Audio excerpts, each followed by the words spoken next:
Saudari-saudaraku yang terkasih, berjumpa kembali bersama saya Inspirasiku di Antara.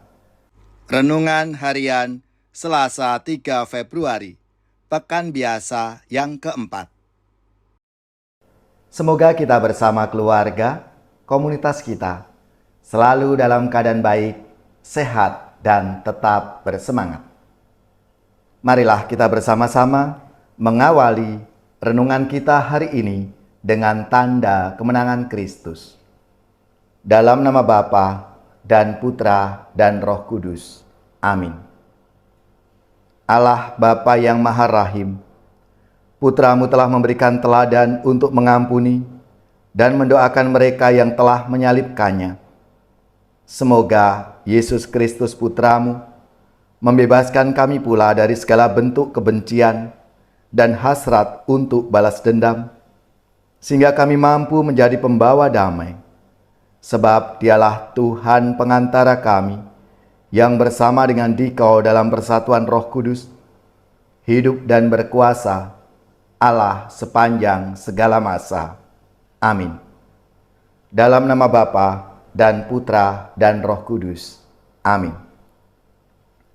Inspirasi kita hari ini dari Injil Suci menurut Markus bab 5 ayat 21 sampai 43. Marilah kita bersama-sama mempersiapkan kitab suci kita masing-masing. Kita akan membaca bersama-sama lalu merenungkannya. Sekali peristiwa, setelah Yesus menyeberang dengan perahu, datanglah orang banyak berbondong-bondong lalu mengerumuni Dia. Ketika itu Yesus masih berada di tepi danau. Maka datanglah seorang kepala rumah ibadat yang bernama Yairus. Ketika melihat Yesus, tersungkurlah Yairus di depan kakinya. Dengan sangat ia memohon kepadanya, "Anakku perempuan sedang sakit, hampir mati. Datanglah kiranya dan letakkanlah tanganmu atasnya, supaya ia selamat dan tetap hidup." Lalu pergilah Yesus dengan orang itu. Orang banyak berbondong-bondong mengikuti Dia dan berdesak-desakan di dekatnya. Adalah di situ seorang perempuan yang sudah 12 tahun lamanya menderita pendarahan. Ia telah berulang-ulang diobati oleh berbagai tabib, sampai habislah semua yang ada padanya. Namun sama sekali tidak ada faedahnya, malah sebaliknya, keadaannya semakin memburuk. Dia sudah mendengar berita-berita tentang Yesus. Maka di tengah-tengah orang banyak itu, ia mendekati Yesus dari belakang dan menjamah jubahnya. Sebab katanya, "Asal ku jamah saja jubahnya, aku akan sembuh." Sungguh, seketika itu juga berhentilah pendarahannya, dan ia merasa badannya sudah sembuh dari penyakitnya itu. Pada ketika itu juga Yesus mengetahui bahwa ada tenaga yang keluar dari dirinya. Maka ia berpaling di tengah orang banyak itu bertanya, "Siapa yang menjamah jubahku?" Murid-muridnya menjawab, "Engkau melihat sendiri bagaimana orang-orang ini berdesak-desakan dekatmu. Bagaimana mungkin engkau bertanya, 'Siapa yang menjamah jubah aku?'" Lalu Yesus memandang sekelilingnya untuk melihat siapa yang telah melakukan hal itu.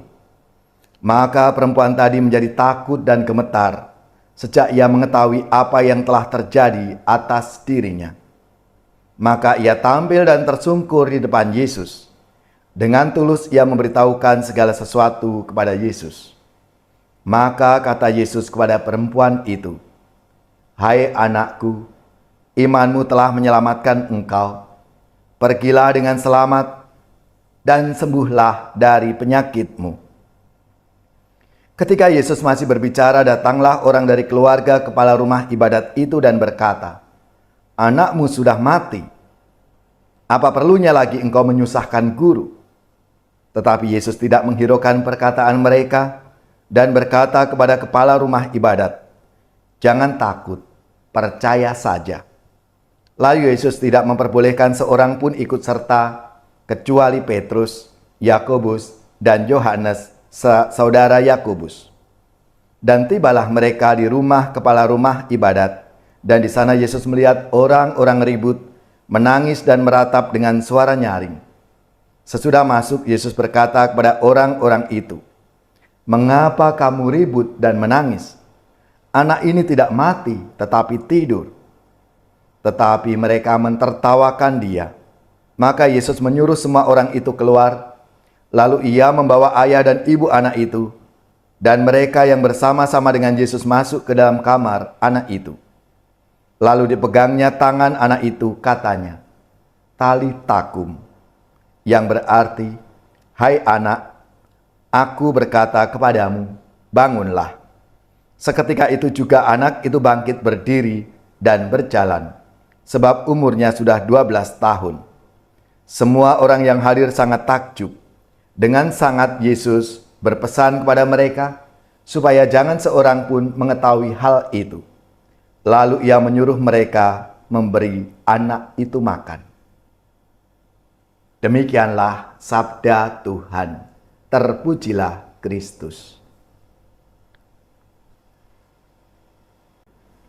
Saudari-saudaraku yang terkasih, sabda Tuhan hari ini menceritakan dua mujizat yang dilakukan oleh Yesus.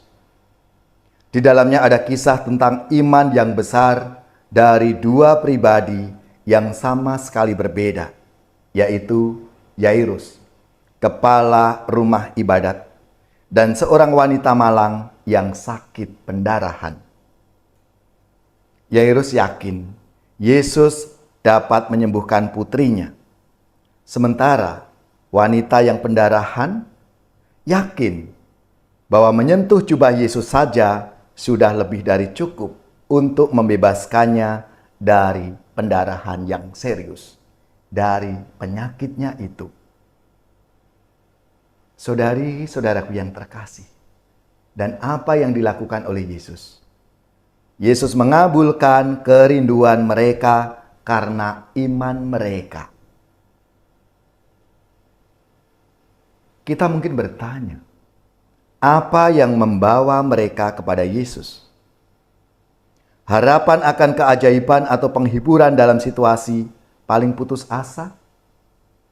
Mungkin keduanya. Bagi mereka, Yesus memberikan pengharapan terutama dalam keputusasaan dan ketidakberdayaan, di mana tampaknya daya manusia tak dapat lagi diandalkan. Dan karena itu, pengharapan diarahkan kepada Dia yang mereka yakini datang dari Allah. Harapan bukanlah keinginan manusia yang dangkal, melainkan keyakinan yang pasti bahwa Allah sendiri akan bertindak. Dan itulah yang dialami oleh kedua orang. Harapan adalah karunia Allah sendiri. Saudari-saudaraku yang terkasih, melalui sabda Tuhan hari ini, dari kisah dua orang yang mengalami kesembuhan, yang mengalami dari ketidakmampuan mereka karena mereka sakit. Mereka mengalami rahmat dan anugerah Tuhan. Putri Yairus mengalami kesembuhan. Seorang wanita yang pendarahan juga mengalami kesembuhan. Itu karena iman mereka. Dengan berbagai keyakinan mereka, mereka datang kepada Yesus, mohon rahmat kesembuhan. Mari, kita juga harus punya iman seperti mereka. Mereka teladan iman bagi kita. Dalam hidup keseharian kita, mari kita bersama-sama hanya mengandalkan Tuhan dalam hidup kita. Ya Tuhan, semoga kami selalu mendekati-Mu dengan iman dan pengharapan yang penuh akan belas kasih-Mu.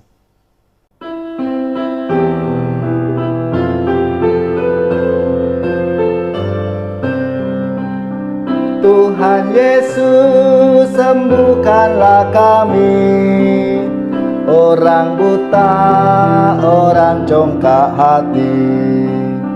Dari mati hidupkanlah kami, dari dosa bersihkanlah kami Tuhan Yesus. Tanpa Yesus kita orang miskin. Tanpa Yesus hati kita dingin. Dengan Yesus kita amat kaya. Hati kita akan bersukaria dengan Yesus.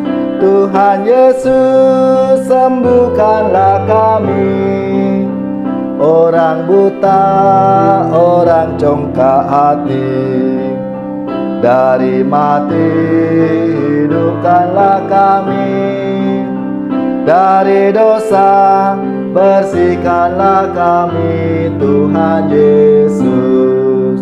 Tanpa Yesus kita ketakutan. Tanpa Yesus kita tidak tahan. Dengan Yesus kita akan mampu mengalahkan kekuatan dosa. Dengan Yesus, Tuhan Yesus, sembuhkanlah kami, orang buta, orang congkak hati. Dari mati hidupkanlah kami, dari dosa bersihkanlah kami Tuhan Yesus. Tanpa Yesus kita kesunyian. Tanpa Yesus kita akan hilang. Dengan Yesus kepala gerejanya, kita selamat sebagai anggota. Dengan Yesus, Tuhan Yesus, sembuhkanlah kami, orang buta, orang congkak hati. Dari mati hidupkanlah kami, dari dosa bersihkanlah kami Tuhan Yesus. Tanpa Yesus kita bagai buta. Tanpa Yesus tersesatlah kita. Dengan Yesus cahaya dunia, jalan terang menuju bahagia. Dengan Yesus, Tuhan Yesus, sembuhkanlah kami, orang buta, orang congkak hati. Dari mati hidupkanlah kami, dari dosa bersihkanlah kami Tuhan Yesus. Saudari-saudaraku yang terkasih, marilah kita mengakhiri renungan kita hari ini dengan mohon berkat Tuhan, dan kita akan menerima tugas perutusan. Marilah kita siapkan hati kita untuk menerima berkat-Nya. Semoga saudari-saudara sekalian, keluarga-keluarga, komunitas kita, orang-orang yang kita doakan, mereka yang sakit, yang menderita, seluruh tugas, belajar, pekerjaan, usaha, serta karya pelayanan kita dibimbing, dilindungi dan diberkati oleh Allah yang Maha Kuasa, Bapa dan Putra dan Roh Kudus. Amin.